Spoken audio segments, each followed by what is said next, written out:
PCC working president Jaggareddy hot comment చేశారు. హరీష్ రావు cinema డైలాగులు కొట్టొద్దని సూచించారు.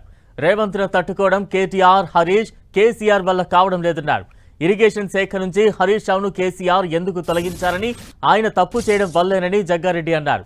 హరీష్ కట్టిన డ్యాం కూలిందని, దానికి ఆయనే బాధ్యత వహించాలన్నారు.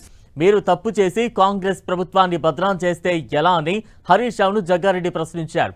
నీళ్లు నిల్వ ఉంచితే డ్యాం కొట్టుకుపోతుందని, ఎన్డీఎస్ఏ రిపోర్ట్ ఇచ్చిందని, నీళ్లు నిలిపితే ఖమ్మం జిల్లా కొట్టుకుపోతుందని నిపుణులు చెబుతున్నారని జగ్గారెడ్డి తెలిపారు.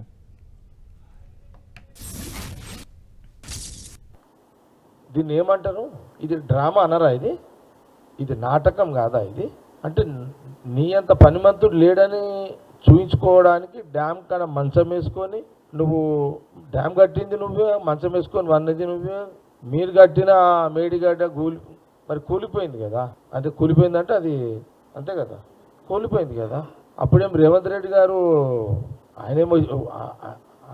అప్పుడేం రేవంత్ రెడ్డి గారు అక్కడికి రాలే కదా, ఉత్తమ్ రెడ్డి గారు కూడా రాలేరు కదా, అక్కడికి మాకు సంబంధం లేదు కదా. నువ్వు శాఖ మినిస్టర్వి, మంచం వేసుకొని ఆడే అనుకున్నావు. మరి నువ్వు మంచం వేసుకున్న మేడిగడ్డ కాళేశ్వరం ప్రాజెక్టు కింద కూలిపోతే దానికి బాధ్యుడు హరీష్ రావు అవుతాడా, మా కాంగ్రెస్ ప్రభుత్వం అవుతుందా?